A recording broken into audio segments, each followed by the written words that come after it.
Assalamualaikum warahmatullahi wabarakatuh. Halo teman-teman, apa kabar semuanya? Mudah-mudahan baik ya. Perkenalkan, nama saya Muayana dari PAUD semester 5B. Baiklah, di sini saya akan menjelaskan sedikitnya tentang komponen-komponen pembelajaran. Sebelum kita lanjut materi, kita terlebih dahulu tahu apa itu pengertian dari komponen pembelajaran. Baiklah, pengertian komponen pembelajaran menurut Hamalik tahun 2001, pembelajaran adalah suatu sistem, artinya keseluruhan dari komponen-komponen yang telah ditetapkan sebelumnya. Dari pernyataan tersebut bahwa untuk mencapai tujuan pembelajaran maka harus adanya komponen-komponen pembelajaran. Dengan demikian, komponen-komponen pembelajaran adalah kumpulan dari beberapa item yang saling berhubungan satu sama lain untuk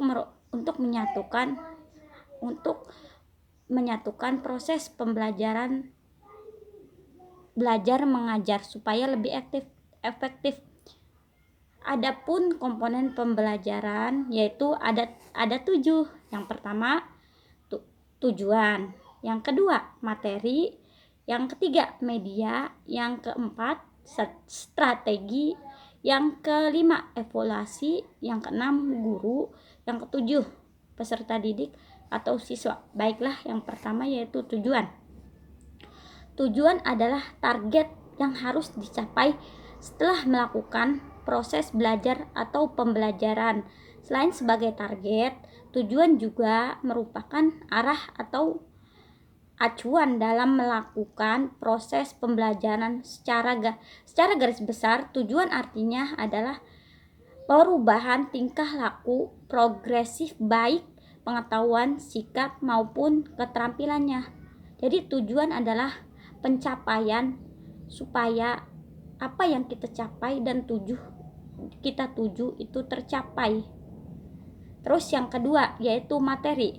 Materi adalah isi atau bahan yang dipelajari siswa sesuai dengan tujuan pembelajaran. Adapun materi ini yaitu dirancang oleh guru dan di sini guru yang memilih materi dalam mengembangkan. Adapun hal yang harus diperhatikan saat menetapkan materi oleh guru yaitu 1. Materi yang ditulis dalam pencapaian hanya garis besarnya saja. Yang kedua yaitu materi harus menunjang tercapainya tujuan pembelajaran. Yang ketiga, menetapkan materi harus sesuai dengan tujuan. Yang keempat, urutan materi harus sesuai dengan urutan tujuan. Yang kelima, materi yang disusun dari yang sifatnya sederhana terus yang kompleks. Yang keenam, sifat materi adanya faktual dan konseptual. Adapun materi yang sesuai dengan anak PAUD yaitu mencakup bidang pengembangan pembentukan perilaku dan bidang pengembangan perilaku dan bidang kemampuan dasar melalui kegiatan permaduan pembiasaan. Terus yang ketiga yaitu media. Media adalah alat yang digunakan untuk mencapai tujuan belajar secara efektif dan efisien. Guru juga harus menganalisis karakter siswa karena setiap siswa berbeda hingga setiap siswa menerima yang berbeda terhadap suatu benda atau media. Jadi guru juga di sini sebelum menganalisis media terlebih dahulu, guru juga mengetahui karakteristik siswa yang akan diajarnya. Karena karakter siswa itu berbeda-beda dan berbeda-beda juga cara penerimaan ya, beda medianya. Yang keempat, metode. Metode adalah pembelajaran atau cara yang dapat dilakukan untuk membantu proses belajar mengajar agar berjalan dengan baik. Metode juga cara agar dapat mencapai tujuan belajar. Metode yang variatif juga dapat membuat proses proses belajar mengajar menjadi lebih menarik dan semangat. Contohnya metode bermain, kan anak PAUD mah suka bermain tuh. Satu metode bermain bisa. Yang kedua metode tanya jawab, kan kadang sebelum pulang seorang guru itu harus tanya jawab kan sebelum pulang.